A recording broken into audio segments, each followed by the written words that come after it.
This is me Punesh Kumar Temre, and in today's class of design analysis of algorithms, we have to go for the topic greedy method basic strategy. Method का basic strategy क्या है? तो a greedy algorithm, as name suggests, always makes the choice that seems to be the best at that moment. तो particularly greedy का मतलब क्या होता है? तो ग्रीडी का मतलब अगर कहीं ना कहीं कहा जाए तो ग्रीडी का मतलब होता है सेल्फिश. ऐसे एल्गोरिदम्स जो सेल्फिश इन नेचर से, और जनरली अगर कोई आदमी सेल्फिश होता है तो वो हमेशा लोकली बेस्ट का ही सोचता है. उस पर्टिकुलर मोमेंट पे जो कुछ भी उसके लिए बेस्ट हो सकता है, ऐसी उसकी सोच होती है. एंड डिपेंडिंग अपॉन दैट, जब कभी भी हम कहेंगे कि हमारा एल्गोरिदम ग्रीडी एल्गोरिदम है, तो मान के चलिएगा कि this particular algorithm always makes the choices that seems to be best at that particular moment only. This means that it makes a locally optimal choice in hope that this will lead to a globally optimal solution. तो particularly greedy algorithm हमेशा किसी particular instance of time पे जो कोई भी local best solution रहेगा, उस local best solution को ही चूज करते जाएगा.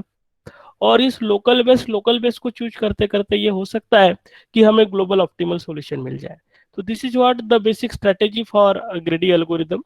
Then whenever we are using greedy algorithm, at that time how do you decide which choice is optimal?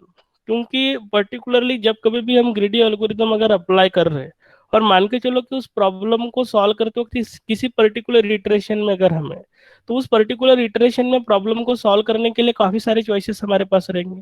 तो वो काफी सारे चॉइसेस में से बेस्ट चॉइस कौन सा है या ऑप्टिमल चॉइस कौन सा है, ये हम कैसे आइडेंटिफाई करेंगे? तो इस पर्टिकुलर डिसीजन मेकिंग को परफॉर्म करने के लिए we assume that we have an objective function that needs to be optimized at a given point. तो जनरली ग्रीडी एल्गोरिदम में हम एक ऑब्जेक्टिव फंक्शन डिजाइन करते हैं, और ये ऑब्जेक्टिव फंक्शन का काम ये होता है कि वो पर्टिकुलर ऑब्जेक्टिव फंक्शन उस पर्टिकुलर मोमेंट पे या उस पर्टिकुलर इंस्टेंस ऑफ टाइम पर जो कोई भी हमारे पास मल्टीपल चॉइसेस रहेंगे, वो मल्टीपल चॉइसेस में से ये पर्टिकुलर चॉइस को सिलेक्ट करेगा जो कि लोकली बेस्ट रहेगा. A greedy algorithm makes greedy choices at each step to ensure that objective function is optimized. तो पर्टिकुलरली ग्रीडी एल्गोरिदम में हमने सबसे पहले तो एक ऑब्जेक्टिव फंक्शन अज्यूम किया, और ये ऑब्जेक्टिव फंक्शन हमेशा क्या करेगा, हर एक स्टेप में बेस्ट सॉल्यूशन यानी लोकली बेस्ट सॉल्यूशन चूज करने की कोशिश करेगा. The greedy algorithm has only one shot to compute the optimal solution so that it never goes back and reverse the decision.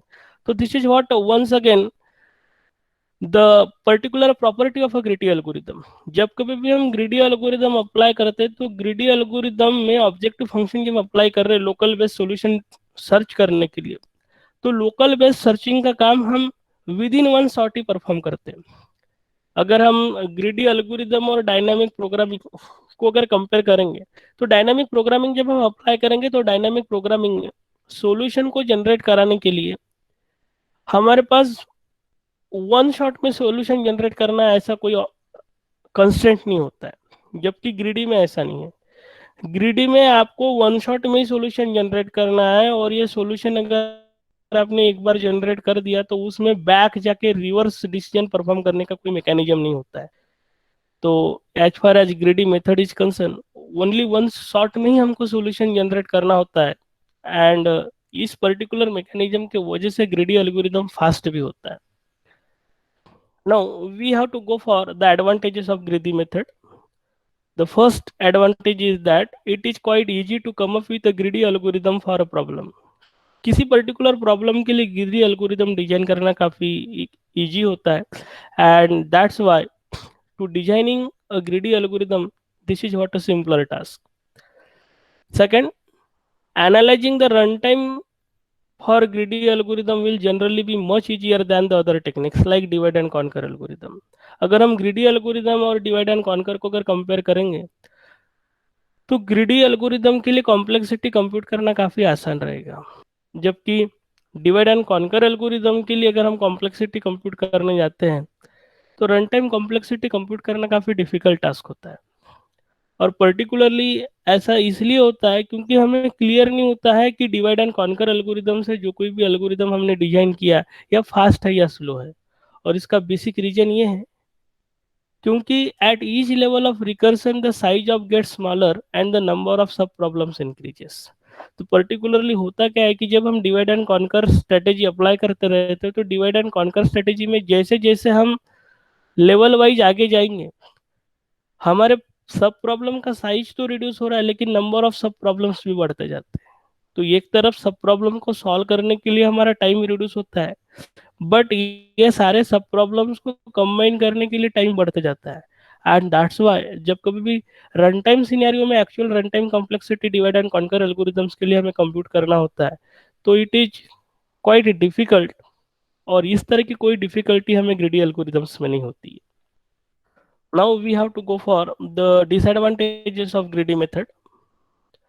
The first disadvantage of greedy algorithm is that it is very harder to understand the correctness of greedy algorithm. Whenever we are designing any particular greedy algorithm at that time, it is very difficult for us to prove that particular algorithm.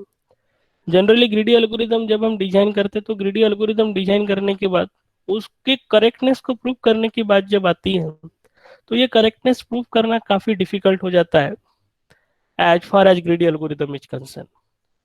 और greedy algorithm को जब कभी भी correct है ऐसा prove करना रहेगा, at that time we have to use lot of creativity. और मोस्टली सिनेरियो होता है कि ग्रीडी एल्गोरिदम्स का करेक्टनेस प्रूव करना ही हमारे लिए डिफिकल्ट होता है क्योंकि वाकई में वो करेक्ट नहीं होते हैं। तो जनरली ग्रीडी एल्गोरिदम्स अगर हमें अप्लाई करना है तो ग्रीडी एल्गोरिदम्स कहाँ हम अप्लाई करेंगे? The problem must comprise these two components for a greedy algorithms to work. तो particularly अगर हमें greedy algorithm किसी particular problem के लिए अगर लगाना है तो उसमें दो requirement fulfill करना बहुत जरूरी है।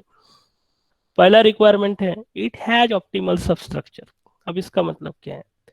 किसी पर्टिकुलर प्रॉब्लम के लिए अगर हमें ग्रीडी एल्गोरिदम अगर डिजाइन करना है तो उस पर्टिकुलर प्रॉब्लम के लिए ऑप्टिमल सबस्ट्रक्चर होना जरूरी है। तो वाकई में अगर आपके पास कोई पर्टिकुलर प्रॉब्लम दिया है तो सबसे पहली बात तो क्या उस प्रॉब्लम को हम सब प्रॉब्लम्स में डिवाइड कर सकते हैं क्या? और सेकंड, अगर आपके पास कोई सब प्रॉब्लम है तो उस सब प्रॉब्लम के लिए ऑप्टिमल सॉल्यूशन हम फाइंड आउट कर सकते हैं क्या? ये दोनों चीजें जब फुलफिल होंगी तब उसे कह सकते हैं कि इट हैज ऑप्टिमल सबस्ट्रक्चर। यानी गिवन प्रॉब्लम को हम सब प्रॉब्लम्स में डिवाइड कर सकते हैं और हर सब प्रॉब्लम के लिए हम ऑप्टिमल सॉल्यूशन फाइंड आउट कर सकते हैं। ये रिक्वायरमेंट अगर हम फुलफिल कर सकते हैं then this is what called as for that particular problem we have optimal substructure. तो अगर आपके पास कोई प्रॉब्लम दिया है और उस पर्टिकुलर प्रॉब्लम के लिए अगर ऑप्टिमल सबस्ट्रक्चर एग्जिस्ट करता है तो then you can use greedy algorithm, otherwise you can not. Second requirement is that it has a greedy property. अब it has a greedy property का मतलब पर्टिकुलरली उस प्रॉब्लम का नेचर ऐसा होना चाहिए कि लोकल बेस्ड सॉल्यूशन जनरेट करते हुए हमने ग्लोबल बेस्ड सॉल्यूशन जनरेट करते आना चाहिए। मेनी टाइम्स कुछ प्रॉब्लम्स ऐसे होते हैं जिनके लिए उस पर्टिकुलर इंस्टेंस ऑफ टाइम पे लोकल बेस्ड सॉल्यूशन आप जनरेट तो करते जाओगे लेकिन one of the local based solution ही आपका ग्लोबल बेस्ड सॉल्यूशन में अगर तब्दील नहीं हो सकता है तो then that particular problem do not have greedy property. तो हमें ऐसे प्रॉब्लम्स चाहिए जिनके लिए हम लोकली बेस्ड सॉल्यूशन जनरेट करते जाएंगे और कहीं ना कहीं ये लोकल बेस्ड सॉल्यूशन ही आगे चल के हमारे ग्लोबल बेस्ड सॉल्यूशन में अगर कन्वर्ट हो रहा है तो देन हम ये कह सकते हैं कि that particular problem has a greedy property. तो जनरली दुनिया के ऐसे सारे प्रॉब्लम्स जिनमें ऑप्टिमल सबस्ट्रक्चर एग्जिस्ट करता है और जिन पर्टिकुलर प्रॉब्लम में ग्रीडी प्रॉपर्टी एग्जिस्ट करती है ऐसे सारे प्रॉब्लम्स के लिए हम ग्रीडी एल्गोरिदम डिजाइन कर सकते हैं। तो now we have to go for the various applications for which we can design the greedy algorithm, या फिर ऐसे सारे applications जो greedy algorithm डिजाइन करते हुए हम ऑप्टिमली सॉल्व कर सकते हैं। तो पहला जो हमारा एप्लीकेशन है that is what called as a knapsack problem. तो knapsack प्रॉब्लम एक एप्लीकेशन है जिसके लिए ग्रीडी एल्गोरिदम यूज करते हुए हम सॉल्यूशन फाइंड आउट कर सकते हैं। Second is job sequencing with deadline problem, then minimum spanning tree problems, also shortest path problems जैसे कि जहाँ पे हम डिजस्टर एल्गोरिदम यूज करते हैं। Huffman codes, this is also called as data compression code or a variable length code, and optimal search pattern. So all these are the applications for which we can design the greedy algorithms. आने वाले subsequent classes में हम सारे problems one by one study करने वाले हैं. So this is all about what exactly greedy algorithm is and what is its basic working strategy. Thank you.